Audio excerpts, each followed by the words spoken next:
ซีดีการศึกษาพุทธปัญญาโดยพระพรหมคุณาภรณ์ปอประยุตโตวัดยาณเวศกวัน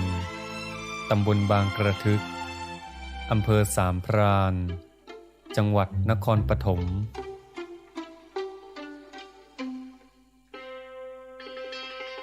แผ่นที่ 6 การศึกษามองหาบทบาทของพ่อแม่เรื่องที่ 2 ถ้าเชิดชูพระคุณแม่ขึ้นมาได้การศึกษาไทยยังไม่สิ้นความหวังบรรยายเมื่อวันที่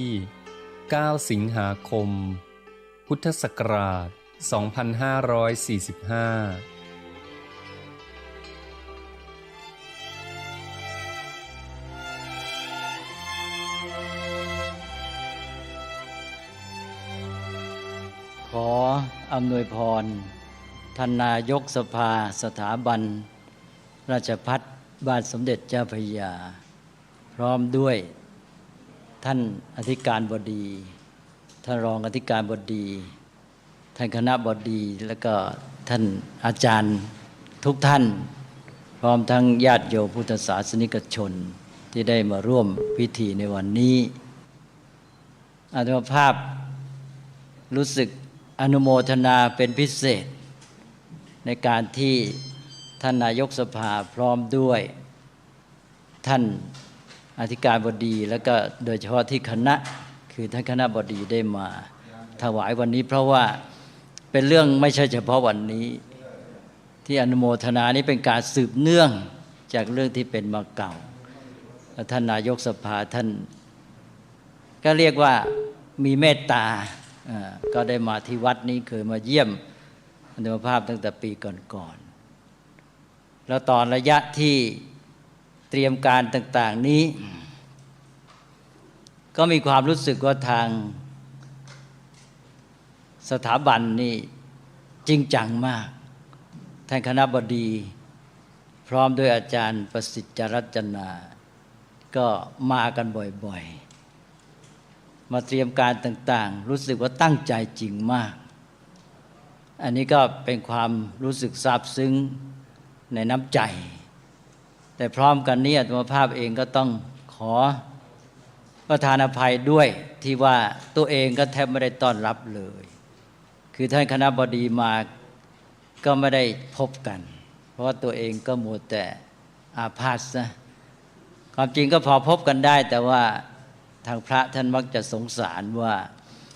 พบคุยกับใครแล้วก็ไปมีปัญหาติดตามมาเพราะว่าปอดไม่ดีใช้ปอดไม่ค่อยมีกำลังยิ่งอายุมากขึ้นแต่ก่อนนี้อายุน้อยหน่อยนี่เวลาพูดมันก็จะพอมีแรงขึ้นมาสู้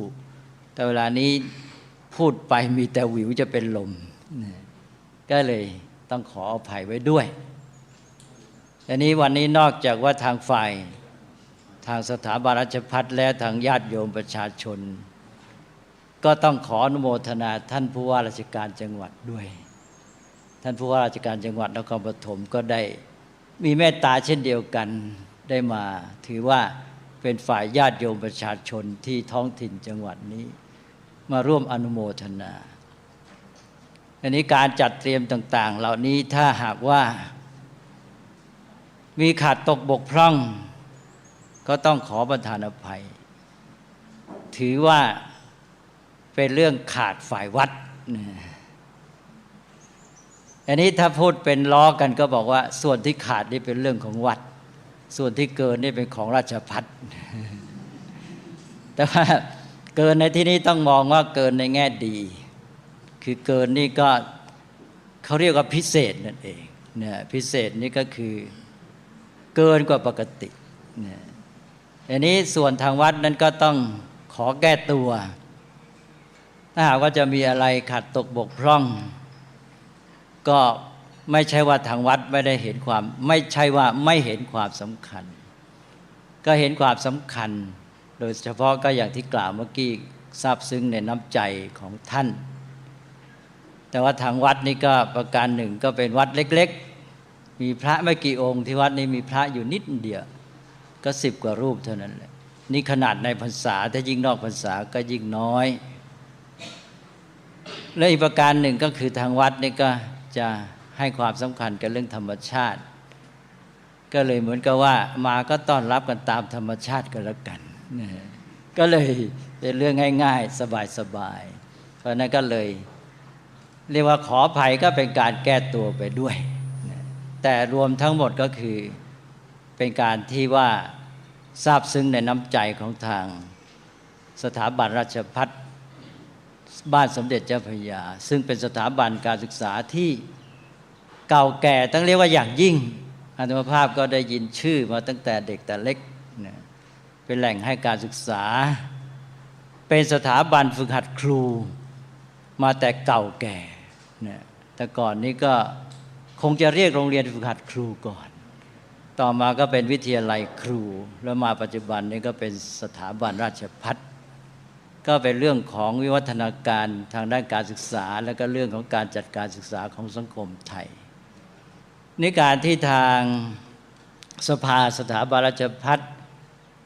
มีมติถวายปริญญานี้ก็อย่างที่กล่าวแล้วเนี่ยก็เป็นการแสดงน้ำใจต่ออาตมาภาพแต่เบื้องหลังน้ำใจต่ออาตมาภาพที่เป็นพื้นฐานลงไปก็คือความปรารถนาดีต่อสังคมไทยเราจัดเรื่องของปริญญาอะไรต่างๆเหล่านี้ขึ้นมาที่แท้จริงนั้นความมุ่งหมายก็อยู่ที่มุ่งหวังประโยชน์แก่สังคมประเทศชาติก็อย่างที่ท่านอธิการบดีท่านรองอธิการบดีก็ได้กล่าวในตอนที่อ่านคำประกาศเกียรติคุณหรืออะไรเมื่อกี้นี้หรือสดุดีเนี่ยก็จะบอกถึงว่าให้อาตมาภาพมีกำลังทำงานให้เพื่อประโยชน์กับประเทศชาติอะไรอย่างเงี้ยเนี่ยก็นี้ก็แสดงว่าที่แท้แล้วจุดมุ่งหมายเนี่ยไปอยู่ที่เพื่อส่วนรวมนะอันนี้น้ำใจต่อส่วนรวมเนี่ยเป็นเรื่องสำคัญในที่สุดเราก็มีจุดหมายร่วมกันเพื่ออันนี้นั่นเองถ้าทำใจอย่างนี้มองอย่างนี้แล้วก็สบายใจได้หมายความว่าอาตมาภาพเองก็ควรจะมีความมุ่งหวังเพื่อประโยชน์กับส่วนรวมเพราะว่าทางสถาบันราชภัฏเนี่ยมีน้ำใจมาด้วยเหตุผลอันนี้แล้วก็มาร่วมมือกันทำงานกันเพื่อประโยชน์สุขแก่สังคมประเทศชาติตลอดกระทั่งชาวโลกต่อไปนี่มามองดูเรื่องของสังคมประเทศชาติปัจจุบันนี้เรามองดูกระแสเสียงทั่วๆไปจะพูดในเชิงน่าเป็นห่วงมากเราพูดกันมาหลายปีแล้วเรื่องวิกฤตต่างๆมีวิกฤตทางเศรษฐกิจแต่ว่าที่แท้นั้นเบื้องหลังวิกฤตเศรษฐกิจก็คือวิกฤตทางสังคมซึ่งเป็นเรื่องใหญ่มากเป็นฐานแล้วก็น่าจะมีมาก่อนวิกฤตเศรษฐกิจได้ซ้ำวิกฤตเศรษฐกิจนี้เป็นเพียงตัวแสดงผลปรากฏเป็นแผลหรือเป็นโรคที่ปรากฏตัวออกมาในท่ามกลางสภาพที่แท้จริงก็คือวิกฤตทางสังคมแล้วเราไปเน้นเรื่องเศรษฐกิจกันมากเราก็อาจจะลืมมองเรื่องวิกฤตทางสังคมนี้เมื่อวิกฤตทางเศรษฐกิจเด่นมานานไอ้ตัวจริงที่แท้เดี๋ยวนี้มันโผล่แล้วแหละก็คือวิกฤตทางสังคมเวลานี้วิกฤตทางสังคมนี้เด่นชัดมากแล้วก็เป็นเรื่องที่ลงไปถึงเด็กและเยาวชนซึ่งเราก็พูดเป็นคติเป็นคำขวัญกันมาทุกปีบอกว่าเด็กเป็นอนาคตของชาติทีนี้ถ้าอนาคตของชาติเวลานี้เป็นอย่างนี้แล้วก็ต่อไปจะเป็นอย่างไรก็คาดหมายได้ก็คือเป็นสภาพที่น่าหวั่นกลัวนี่จะแก้ปัญหาอย่างไรเมื่อไม่นานนี้2-3 วันนี้เองก็ได้พบในสื่อมวลชนก็ได้พูดถึงเรื่องของงานวิจัยหรือว่าการทำเรื่องของสถิติอะไรต่างๆเหล่านี้แล้วก็ดูสภาพ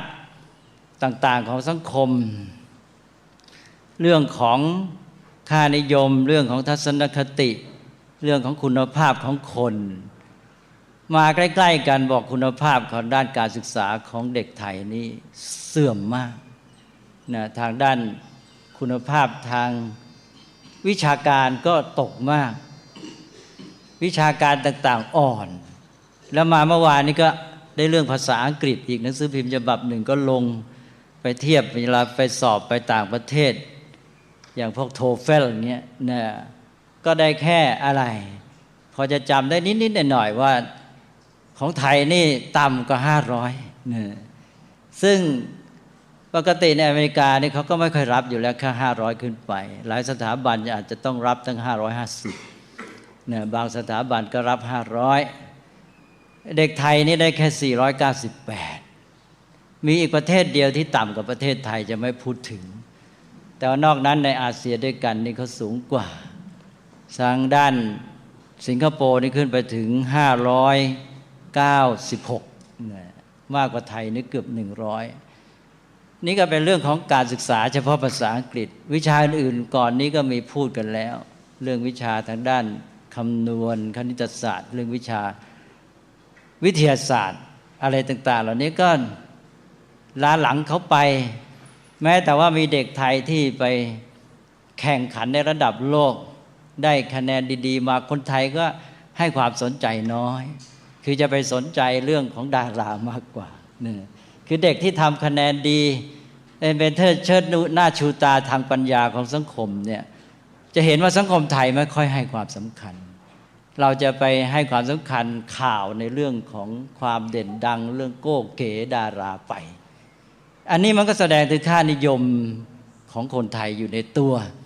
ซึ่งก็น่าเป็นห่วงแล้วก็เขาก็สำรวจทัศนคติของคนไทยทั่วๆไปหนุ่มสาวนิสิตนักศึกษาในมหาวิทยาลัยก็พูดถึงว่าเด็กยุคนี้มีความคาดหมายเรื่องของอนาคตก็จะมุ่งไปถึงผลประโยชน์ส่วนตัวความก้าวหน้าของตัวอะไรต่างๆเหล่านี้แทนที่จะคำนึงถึงสังคมจิตสำนึกต่อส่วนรวมการสร้างสรรค์ประเทศชาติไม่ค่อยมีอย่างนี้ก็หมายความว่าดูด้านไหนก็น่าเป็นห่วงไปหมดเมื่อเป็นอย่างนี้แล้ว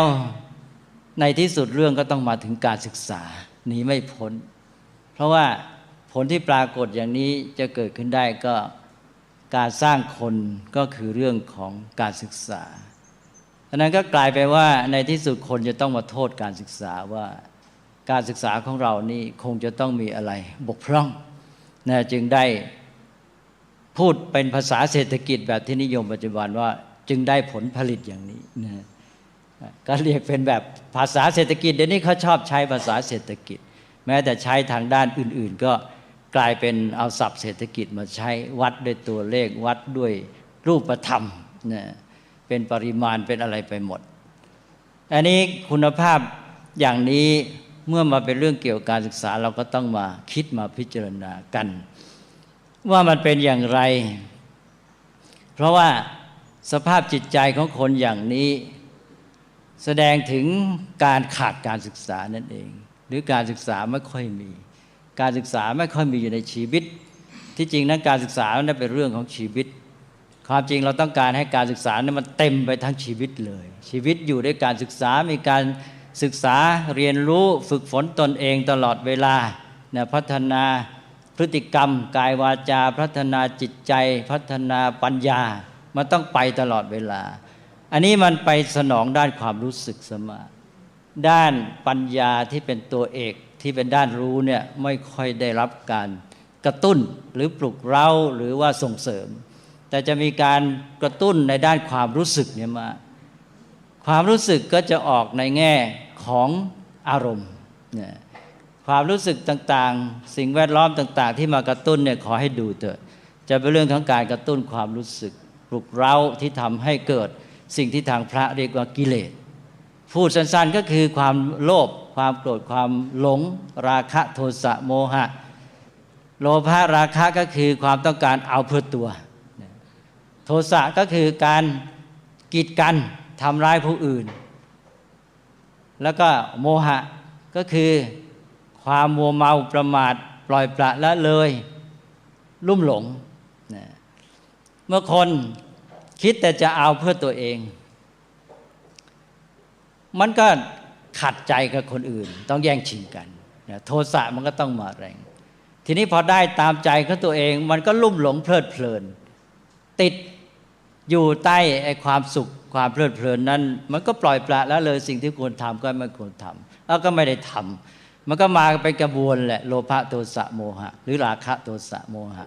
เพราะฉะนั้นถ้าแก้สักจุดหนึ่งมันก็แก้ไปด้วยกันนี่คนที่ถูกกระตุ้นแต่ได้ความรู้สึกเนี่ยแน่นอนมันก็จะต้องมีเรื่องความชอบความชังตามภาษาพระว่าก็คือเรื่องของโลภะโทสะโมหะเนี่ยมันจะถูกกระตุ้นอยู่ตลอดเวลา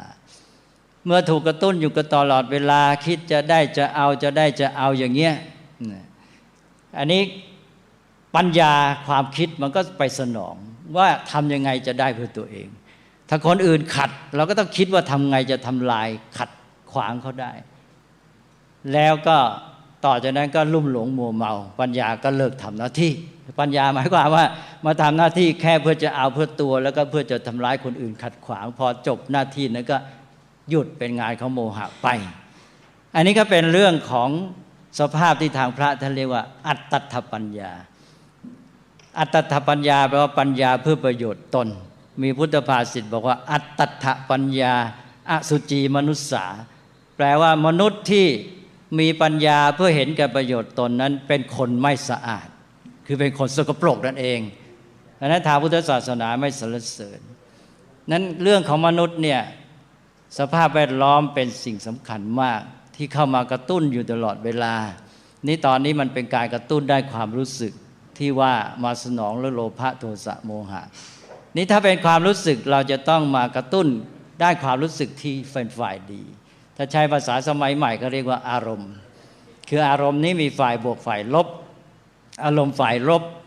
หรือว่าความรู้สึกฝ่ายไม่ดีก็คือความโลภความโกรธความหลงอย่างที่ว่าเมื่อกี้จะได้จะเอาจะคิดร้ายแย่งชิงผู้อื่นลุ่มหลงมัวเมาประมาทนี้ฝ่ายที่จะเป็นความรู้สึกหรืออารมณ์ฝ่ายดีก็คือเมตตากรุณาความรู้สึกอยากจะช่วยเหลือเกื้อกูลเขาการมีความสุขจากการได้ทำประโยชน์อะไรต่างๆเหล่านี้นี่เป็นเรื่องของความรู้สึกเหมือนกันซึ่งฝ่ายดีถ้ามีความรู้สึกฝ่ายดีขึ้นมาที่ตรงข้ามเช่นว่าแทนที่จะมุ่งจะได้จะเอาเพื่อตัวก็คิดมีความรู้สึกที่รักคนอื่นอยากจะช่วยเหลือเขามีเมตตากรุณาไอ้เจ้าปัญญามันก็มาสนองตอนนี้มันคิดว่าทำยังไงจะช่วยเหลือเขาได้ก็หาทางช่วยเหลือไปนะแทนที่มันจะเกิดกิเลสมันก็เกิดกลายเป็นคุณธรรมดังนั้นถ้าจะสร้างความรู้สึกก็ต้องสร้างความรู้สึกที่ดีนี่มนุษย์ทั่วไปนี่เป็นธรรมดาว่าตกอยู่ในอำนาจสิ่งแวดล้อมมากทางพุทธศาสนาท่านเน้นบอกว่าสำหรับคนทั่วไปนี้นะปัจจัยภายนอกเป็นตัวเด่นปัจจัยภายในนี่เป็นแกนที่เราจะต้องสร้างการศึกษาจะต้องมุ่งไปที่ปัจจัยภายในแต่ว่าเราต้องยอมรับความจริงว่าคนทั่วไปเนี่ยขึ้นต่อปัจจัยภายนอกมากเราทำไงจะให้ปัจจัยภายนอกเนี่ยมันหนุนปัจจัยภายในที่ดีขึ้นมาแทนที่จะปล่อยปละละเลยให้ปัจจัยภายนอกไอ้ตัวร้ายๆมากระตุ้นอยู่ฝ่ายเดียวเวลานี้ก็เท่ากับว่าเราปล่อยไอ้ปัจจัยภายนอกเนี่ยมากระตุ้นเราในฝ่ายไม่ดีตลอดเวลาขอให้ดูสื่อมวลชนเถอะมีแต่ปัจจัยกระตุ้นความรู้สึกในเรื่องความโลภความจะเอาจะได้การบำรุงบำเรอตัวเองหาความสุขส่วนตนการจะคิดร้ายประทุษร้ายทำอันตรายผู้อื่นแย่งชิงการลุ่มหลงมัวเมานี่ก็คือกระตุ้นความรู้สึกที่ไม่ดีนี่คือปัจจัยภายนอกเมื่อปัจจัยภายนอกอย่างนี้มันสะพรั่งทั่วไปทั้งสังคมแล้วคนจะเป็นยังไงในเมื่อมนุษย์สามัญเนี่ยตกอยู่อำนาจปัจจัยภายนอกเป็นใหญ่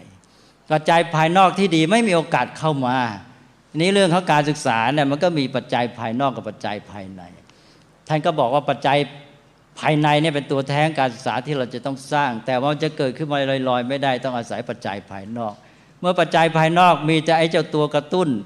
ความรู้สึกที่ก่อให้เกิดโลภะโทสะโมหะการศึกษามันจะเกิดยังไงมันก็มีแต่การสนองความต้องการที่เป็นโลภะโทสะโมหะมันก็เดินหน้าไปในเรื่องที่บอกเมื่อกี้ว่าเป็นอัตตถปัญญาอสุจีมนุสสา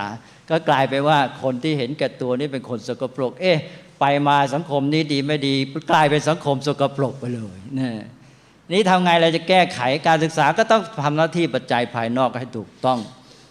นี่ปัจจัยภายนอกนี้ต้องสร้างฝ่ายดีตลอดเวลาเหมือนกันในเมื่อสังคมเวลานี้เต็มไปด้วยปัจจัยภายนอกที่กระตุ้นเร้าฝ่ายร้ายความรู้สึกที่ไม่ดีเราจะทำไงเราก็ต้องร่นถอยอย่างมีระเบียบใช่ไหมร่นถอยยังไงร่นถอยอย่างมีระเบียบเนี่ยสังคมของเรามันสะพรั่งเต็มไปหมดเลยหันไปทางไหนก็มีสิ่งกระตุ้นเราไม่ค่อยดีเนี่ยถ้าเราดูแคบเข้าไปแคบเข้าไปแล้วจากสังคมนอกเข้าไปก็แคบเข้ามาก็ไปถึงครอบครัวนะถ้าครอบครัวยังตั้งหลักได้ดีอยู่เนี่ยก็มีหวัง ว่าเรายังตรึงไว้ได้นะความเสื่อมมันจะเข้ามาได้แค่ขอบเขตหนึ่งแล้วยังมีด่านสุดท้ายเนี่ยคือครอบครัวนี้ที่จะช่วยได้เราก็ต้องมาเน้นเรื่องครอบครัวกันเพราะว่าครอบครัวนี้พ่อแม่เป็นปัจจัยภายนอกที่สำคัญมากที่ท่านเรียกว่าเป็นกัลยาณมิตรถ้าพ่อแม่เป็นปัจจัยภายนอกที่ดี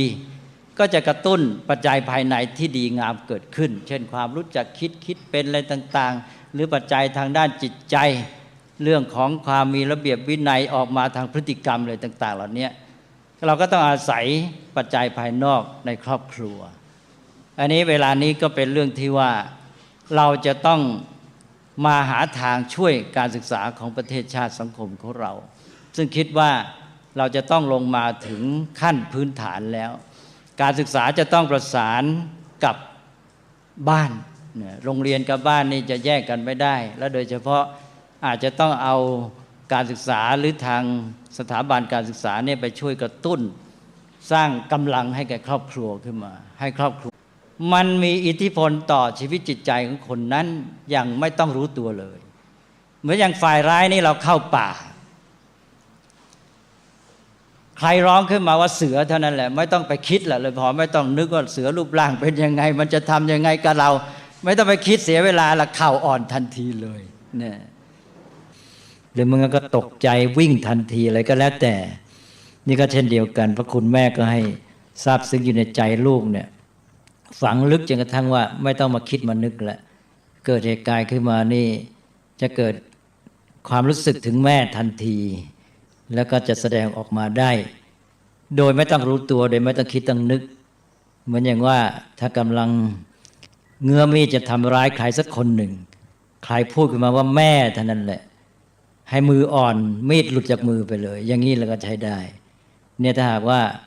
พระคุณของแม่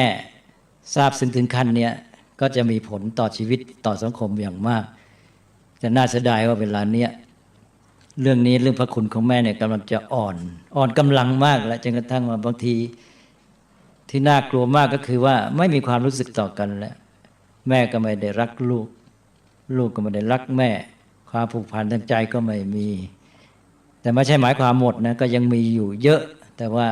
มันชักจะเลือนลางเสื่อมคลายลงไปเพราะนั้นจะต้องมาเตือนมาย้ำมาเน้นกันว่าให้พยายามปลูกฝังอันนี้ขึ้นมาให้เกิดความรู้สึกซาบซึ้งในพระคุณของแม่ในความที่ผูกพันกันอย่างแน่นสนิทฝังใจอย่างที่พูดเมื่อกี้ว่าเวลาได้ยินคำว่าแม่แล้วเนี่ยความซาบซึ้งจะแสดงออกมาเองโดยไม่ต้องคิดต้องนึกเลยอย่างที่บอกว่ากำลังยกปืนขึ้นจะยิงใครจะทำร้ายใครพอได้ยินคำว่าแม่เนี่ยปืนหลุดจากมือทันทีอย่างนี้แล้วก็นี่เรียกว่าพระคุณของแม่ก็เข้ามาคุ้มครองแล้วเขาจะทำอะไรที่เสียหายร้ายแรงทำบาปทำกรรมก็หยุดได้เนี่ยพระคุณของแม่ก็ต้องอย่างนั้นพอพูดขึ้นมาว่าแม่เท่านั้นแหละความรู้สึกดีๆต่างๆนี่ขึ้นมาเลยไม่ต้องไปนึกเสียเวลาอันนี้คือพระคุณที่แท้จริงที่จะคุ้มครองได้คำว่าคุ้มครองนี้ก็หมายความว่าลูกเนี่ยมีความรู้สึกซาบซึ้งในความรักความเมตตาของแม่มาตั้งแต่เล็กต่ออ้อนต่อออกนะจะเรียกว่าตั้งแต่อยู่ในท้องก็ได้นะก็เลี้ยงประคบประหงมกันมาเนี่ยพอโตขึ้นมานี่ไปไหนเนี่ยพอจะไปทำอะไรที่ไม่ดีนี่นึกถึงแม่แหละโอ้แม่สอนเราไว้หรือจะทำอะไรนี่เห็นแก่แม่นะแม่นึกอยู่เนี่ยแล้วถ้ารู้แม่รู้นี่เราทำไม่ดีเนี่ยแม่จะเป็นทุกข์เดือดร้อนยังไงพอนึกอย่างนี้แล้วเนี่ยจะเกิดความยับยั้งชั่งใจนี่เรียกว่าพระคุณแม่มาคุ้มครองที่ว่าคุ้มครองนี่คือคุ้มครองอย่างนี้หรือว่าคนที่มีความซาบซึ้งจิตใจต่อพระคุณของแม่เนี่ยเวลาไปข้างนอกไปพบผู้หญิงอื่นไปพบผู้หญิงอายุมากสูงท่านผู้เฒ่าชราก็จะมีความรู้สึกนึกถึงแม่เนี่ยความรู้สึกที่ดีก็มีความรู้สึกต่อคนแก่นั้นก็จะมีในทางที่เป็นความรู้สึกต่อแม่อย่างวัฒนธรรมไทยของเราที่เรียกว่าเป็นป้าเป็นลุงเป็นตาเป็นยายอะไรต่างๆเหล่านี้ความรู้สึกที่ดีก็จะมาอันนี้ถ้าเราไม่มีความรู้สึกแบบพระคุณแม่ที่ซาบซึ้งอยู่เนี่ยไปเห็นคนแก่ผู้หญิงเราก็อาจจะเกิดความรังเกียจ นะนี้ลดลงมาไปพบผู้หญิงอายุน้อยๆลงไปพอไปพบเด็กผู้หญิงสาวๆอะไรต่างๆเนี่ยถ้าปลูกฝังกันมาดีในครอบครัวมีพระคุณแม่เป็นเครื่องยึดเหนี่ยวเนี่ยความรู้สึกเหล่านี้จะมาโน้มน้อมให้จิตใจนึกถึงพอมองเห็นผู้หญิงอื่นแม่ก็ทำให้เรานึกไปถึงพระคุณของท่านความเป็นผู้หญิงนั้นน่ะมันกระตุ้นความรู้สึกสองด้านถ้ามีแต่สัญชาตญาณก็จะมีเรื่องเพศอย่างเดียวแต่ถ้ามีเรื่องพระคุณของแม่อยู่เนี่ยความรู้สึกที่ดีก็จะเกิดขึ้นแต่การรู้สึกที่ดีต่อแม่เนี่ยจะโยงไปหาพี่น้องก็จะนึกถึงผู้หญิงนั้นแบบเป็นพี่เป็นน้องความรู้สึกในทางงดงามมีจิตใจประกอบด้วยคุณธรรมเมตตากรุณาก็เกิดขึ้นปัญหาสังคมก็จะลดน้อยลงไปเองแต่ถ้าพระคุณแม่ไม่มีที่จะคุ้มครองแล้วต่อไปเนี่ยผู้ชายไปพบผู้หญิงก็มีแต่ความรู้สึกทางเพศอย่างเดียวแน่นอนว่าปัญหาสังคมนี้จะต้องเกิดขึ้นอาชญากรรมจะต้องมากมายฉะนั้นจะต้องฟื้นพระคุณแม่ขึ้นมาให้ได้เวลานี้เราแทบจะหมดแล้วนะความรู้สึกพระคุณแม่ก็แทบจะหายไปแล้วเพราะฉะนั้นขอพูดเลยว่าถ้าพระคุณแม่ไม่กลับมาโลกาวอดวายแน่เนี่ยต้องตั้งมุ่งหมายเลยว่าต้องฟื้นให้ได้ความสัมพันธ์ระหว่างแม่กับลูกเนี่ยพ่อนี่ก็มาคอยปกปักรักษามาช่วยดูแลคุ้มครองให้อีกทีหนึ่งแต่ด่านแรกที่สุดแกนของสังคมเนี่ยก็คือแม่นี่แหละจะเป็นผู้อุ้มชูสังคมนี้ให้อยู่รอดต่อไปแล้วก็เป็นผู้ที่จะจูงลูกเข้าสู่การศึกษาตอนนี้เรามาหวังกันเถิดว่าจะต้องมาให้แม่เนี่ยช่วยจูงลูกเข้าสู่การศึกษาโดยมีพ่อคอยช่วยปกปักคุ้มครองอยู่แล้วพอแม่ดึงลูกเข้าสู่การศึกษาได้เนี่ยต่อไปแม่นี่จะไปเชื่อมพระคุณแม่เนี่ยซึ่งมามีพระคุณพ่อช่วยปกป้องคุ้มครองเนี่ยจะเชื่อมโยงไปหาคุณพระรัตนตรัยได้เวลานี้เราเชื่อไม่ถึงพระคุณพระรัตนตรัยเพราะพระคุณแม่ก็จะไม่ไหวอยู่แล้วนี่ถ้าพระคุณแม่เขาไปแล้วพระคุณพระรัตนตรัยเอื้อมไม่ถึงนั่นก็เราก็ต้องมาจับจุดให้ถูกมาเริ่มพระคุณแม่มาแล้วก็พระคุณแม่เนี่ยจะโยงไปหาคุณพระรัตนตรัยได้เพราะว่าความดีงามเมตตากรุณาความรักอะไรเป็นต้นเนี่ยเป็นเรื่องความดีงามอยู่แล้วเนี่ยก็จะโยงไปหาสิ่งที่ดีด้วยกันก็คือพระรัตนตรัยต่อไปเรื่องบุญเรื่องกุศลอะไรต่างๆก็จะมาเพราะฉะนั้นคิดว่าการศึกษาตอนนี้จะต้องหันมาพึ่งแม่แล้วล่ะเนี่ยคล้ายๆจะเรียกว่าด่านสุดท้ายหรืออะไรก็ได้นะลงไปถึงแม่หรือว่าลงไปถึงในท้องของแม่เลยเพราะการศึกษาที่จริงมันเริ่มต้นตั้งแต่เราเริ่มชีวิตเพราะว่าในทางพุทธศาสนาเนี่ยเราลองมองดูเถิดหลักพระศาสนาเนี่ยบอกว่าคนเกิดมาพอออกมาก็มีความไม่รู้พอมีความไม่รู้ก็เกิดความติดขัดเพราะว่าไม่รู้นี่มันติดขัดหมดไม่รู้จะทำอะไรต่ออะไรอย่างไรความติดขัดก็คือทุกข์หรือปัญหาเราก็ต้องการความรู้ต้องการความรู้ก็คือตาหูจมูกลิ้นกายใจของเรามีเป็นช่องทางเราก็ได้เรียนรู้ทางตาหูจมูกลิ้นกายใจก็เอาความรู้นี้มาใช้ประโยชน์แต่ว่าการที่เราจะเรียนรู้ได้ดีเราก็ต้องอาศัยปัจจัยภายนอกมาช่วยไม่ใช่ว่าเป็นแบบสุ่มสี่สุ่มห้านี้แม่ที่ใกล้ชิดที่สุดแล้วก็พ่อต่อไปเนี่ยก็จะมาช่วย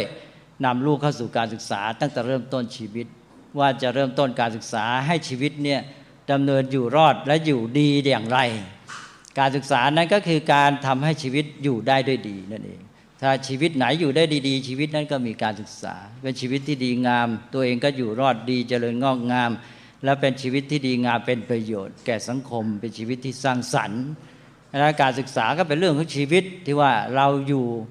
เราก็ต้องพบประสบการณ์ใหม่สถานการณ์ใหม่เมื่อพบประสบการณ์ใหม่สถานการณ์ใหม่เราก็ต้องหาทางที่จะปฏิบัติต่อสถานการณ์นั้นประสบการณ์นั้นให้ได้การคิดการหาทางปฏิบัติต่อสิ่งเหล่านั้นให้ถูกต้องเนี่ยก็คือการศึกษานั่นเองเพราะฉะนั้นการศึกษามันมีอยู่ตลอดเวลาถ้าพูดตามภาษาพุทธศาสนาเราจึงบอกว่าชีวิตคือการศึกษาแต่ต้องวงเล็บว่าชีวิตที่ดีเพราะว่าถ้าชีวิตที่ไม่หาทางอยู่ได้ดีก็เป็นชีวิตที่มีอยู่ด้วยลมหายใจท่านเรียกว่าเป็นผ่านชีวิตที่ไม่ศึกษาอยู่สักแต่ว่าลมหายใจนั้นเป็นคำจำกัดความของคำว่าผ่านผ่านก็คือชีวิตที่เป็นอยู่สักว่ามีลมหายใจถ้าชีวิตใด ไม่เป็นอยู่สักว่ามีลมหายใจเขาก็จะต้องหาทางที่จะปฏิบัติต่อสิ่งแวดล้อมต่อสถานการณ์ต่างๆที่เข้ามาให้ได้ผลดีแก่ชีวิตของเขาอันนี้เราเรียกว่าการศึกษาเพราะฉะนั้นชีวิตที่ดีก็มีการศึกษาตลอดเวลานี่การศึกษาต้องมีตลอดเวลาแต่เวลานี้มันไม่มีการศึกษาเลยมันมีอยู่จนกระทั่งว่าทั้งที่นักการศึกษาก็ยอมรับและรู้กันว่าการศึกษาได้มีความหมายอย่างไรแต่พอเอาเข้าจริงสังคมนี้ก็ตามในวงการการศึกษาก็ตามก็จะมองความหมายในความมองการศึกษาในความหมายแคบๆแค่การเรียนวิชาชีพการหาทางไปเป็นอยู่ทำมาหากินเวลานี้การศึกษาในความหมายที่แท้เนี่ยแม้จะรู้กันอยู่แต่ในทางปฏิบัติเนี่ยเอาแค่นั้นเอาแค่ว่าเรียนรู้วิชาทำมาหากินถ้าอย่างนี้การศึกษามันแคบเหลือเกินแล้วแต่ไอ้สิ่งที่ตรงข้ามกับการศึกษาคืออกุศลต่างๆที่มันกระตุ้นเร้าความรู้สึกมันมีอยู่ทั่วสังคมเรามีเวลาศึกษาในห้องเรียนเดียวแต่ไอ้เวลาของอกุศลที่ตรงข้ามการศึกษามันมีอยู่ตลอดเวลาของชีวิตก็หมายความว่าสิ่งอกุศลตรงข้ามการศึกษามีตลอดเวลาในชีวิตแต่การศึกษาแทบไม่มีเลยถ้าอย่างนี้สังคมมันจะไปไหวได้ยังไงเราก็ต้องเติมเอาการศึกษากลับมาเป็นเรื่องของชีวิตใหม่ก็เริ่มต้นกันที่ชีวิตตั้งแต่ในบ้านในครอบครัวนั่นแหละก็ให้คุณแม่นี่แหละเป็นผู้จูงลูกเข้าสู่การศึกษาเลยแล้วก็จูงด้วยข้อสำคัญก็คือว่าคนเรานั้นมีสองด้านก็ด้านรู้สึกกับด้านรู้เราก็จะต้องพัฒนาด้านรู้สึกที่เป็นบวกหรืออารมณ์บวกขึ้นมาแทนที่จะเป็นอารมณ์ความรู้สึกด้านจะเอาโลภะเรื่องจะขัดแย้งทำร้ายผู้อื่นโทสะแล้วก็เรื่องความลุ่มหลงเพลิดเพลินมัวเมาปล่อยปละแล้วเลยก็ให้มาพัฒนาความรู้สึกในฝ่ายดีมีเมตตากรุณาความรักความอยากช่วยเหลือความซาบซึ้งในคุณธรรมความดีต่างๆขึ้นมานี่ถ้าหากว่าเราสามารถทำได้อย่างนี้ความรู้สึกที่ดีมันก็จะเรียกร้องปัญญาในทางที่ดีปัญญาก็มาคิดในทางที่ดีเราก็เดินหน้าไปในการศึกษาได้นั้นตอนนี้ก็จะต้องคงคิดว่าจะต้องมาเน้นเรื่องของการศึกษาในครอบครัวเริ่มต้นโดยคุณแม่แล้วก็การศึกษามันเริ่มต้นได้พูดบ่อยๆว่าการศึกษาเริ่มต้นว่าคนกินอยู่เป็นเพราะว่าการศึกษาก็คือการทำชีวิตให้เป็นอยู่ได้ดีนี้คนที่มีชีวิตอยู่ก็คือกินอยู่ประจำวันคนไหนกินอยู่เป็นกินอยู่ได้ดีมันก็มีการศึกษาคนที่กินอยู่ไม่เป็นก็เรียกไม่ได้ว่ามีการศึกษานะก็แม้แต่กินอยู่มันยังไปไม่รอดเลยนะมันยังเอาดีไม่ได้มันจะมีการศึกษาได้อย่างไรกินอยู่เป็นก็คือดำเนินชีวิตประจำวันเป็นดำเนินชีวิตประจำวันก็ทำอะไรต่างๆเหล่านี้แล้วพ่อแม่ก็เอาไอ้การกระทำการดำเนินชีวิตประจำวันเนี่ยมาเป็นช่องทางให้การศึกษาแก่ลูกโดยตัวเป็นปัจจัยภายนอกมาช่วยอย่างว่าเราบอกว่าการศึกษานี่ต้องคิดเป็นทำเป็นแก้ปัญหาเป็นอะไรต่างๆเหล่านี้มันก็เป็นคติบางทีก็เป็นอุดมคติไปนี่ในทางปฏิบัติจะทำยังไงก็มาอยู่ที่ชีวิตประจำวันนี่แหละบอกว่าถ้าเด็กทำอะไรคือว่าชีวิตคนเนี่ยมันหนีกิจกรรมไม่พ้นต้องทำอะไรอย่างใดอย่างหนึ่งเมื่อทำถ้าเด็กจะทำให้เป็นทำให้ถูกเด็กก็ต้องคิดถูกคิดเป็นมันเป็นธรรมดาเองเพราะฉะนั้นการกระทำการเคลื่อนไหวในชีวิตประจำวันนี่แหละถ้าหากว่าฝึกให้ทำเป็นทำถูกมันจะเรียกร้องให้การคิดถูกคิดเป็นตามมาเองแล้วการคิดถูกคิดเป็นก็ไม่ต้องไปมาเถียงกันเสียเวลาว่าจะทำยังไงนะคือกิจกรรมในชีวิตประจำวันเนี่ยมันเรียกร้องเองเพราะนั้นทางพระจึงเน้นเรื่องศีลก่อนคือเน้นเรื่องพฤติกรรมนั่นเองพฤติกรรมที่ดีงามถูกต้องเกื้อกูลสร้างสรรค์มันจะเรียกร้องให้เราเนี่ยคิดเป็นและคิดถูกทางขึ้นมาแล้วมันก็ดำเนินไปเป็นกระบวนเองอันนี้เพราะนั้นเรื่องต่างๆเหล่านี้การศึกษาถ้าหากว่านำเข้ามาสู่วิถีชีวิตได้มันก็คิดว่าจะเป็นการศึกษาที่แท้มิฉะนั้นก็จะเป็นการศึกษาที่ล่องลอยอยู่ในความคิดหรืออยู่ในอุดมคติเรื่อยไป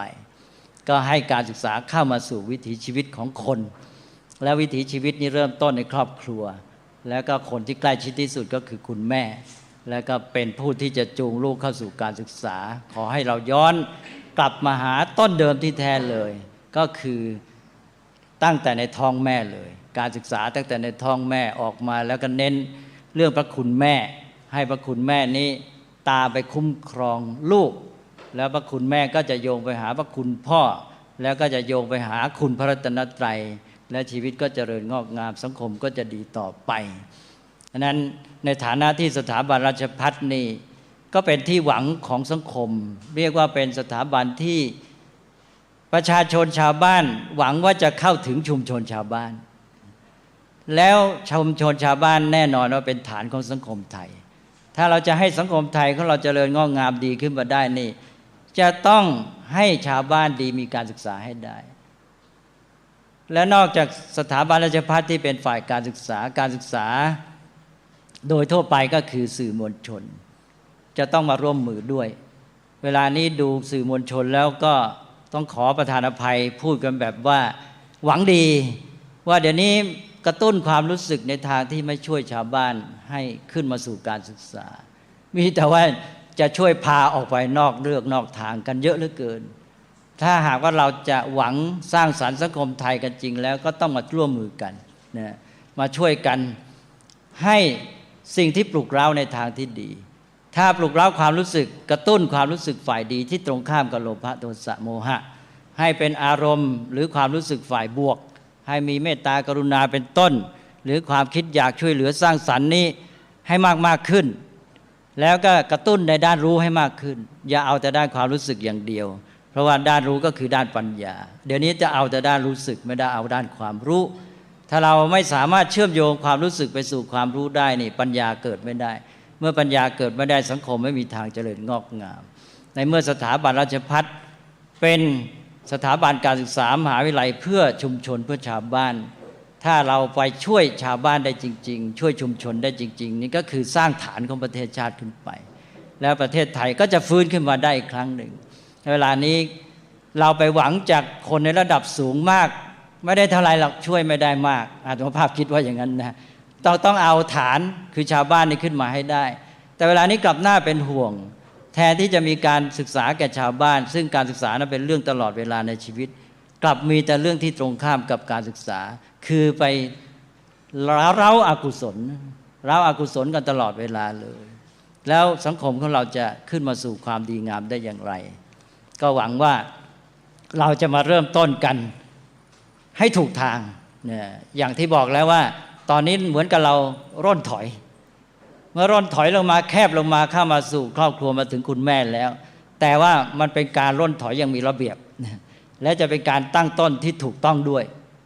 แล้วไม่มีผิดพลาดแน่นอนถ้าเราเริ่มพระคุณแม่ขึ้นมาได้เนี่ยพระคุณแม่นี่ไม่ใช่คุ้มครองลูกอย่างเดียวจะคุ้มครองโลกด้วยเนี่ยจะอุ้มโลกไว้เลยและโลกของเราสังคมของเราก็จะเลยงอกงามได้ต่อไปวันนี้ก็ขอโอกาสเน้นเรื่องนี้ไว้เพื่อประโยชน์แก่สังคมซึ่งเป็นเรื่องที่สืบเนื่องกับการศึกษาที่ว่าการศึกษาจะเป็นสถาบันการศึกษาใดก็ตามถึงยังไงก็ตามเราละทิ้งบ้านครอบครัวไม่ได้แล้วก็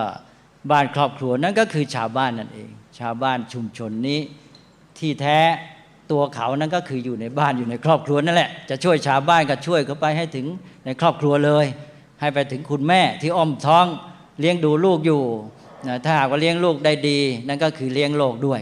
โลกก็จะเจริญงอกงามต่อไปนั้นเวลานี้ต้องเน้นบทบาทคุณแม่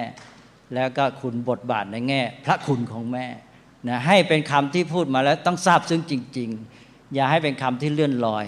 เพราะเวลานี้คำนี้ชักจะค่อยๆห่างหายจากใจคนไทยไปแล้ว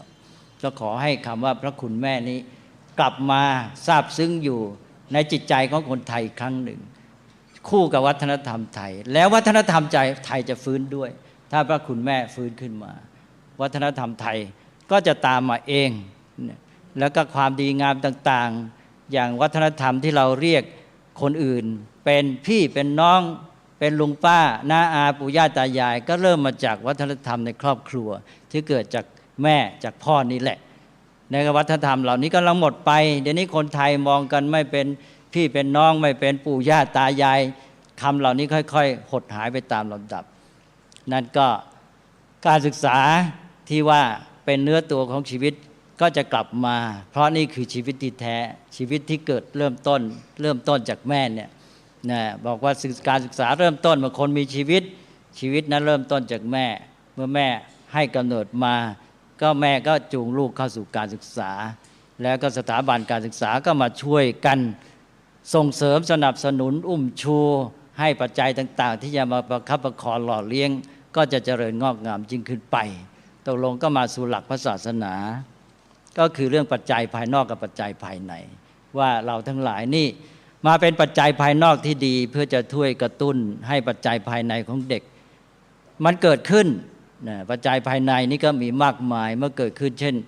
โยนิโสมนสิการการรู้จักคิดเป็นอะไรเป็นต้นแล้วเด็กก็เจริญงอกงามได้อย่างแท้จริงแต่ว่า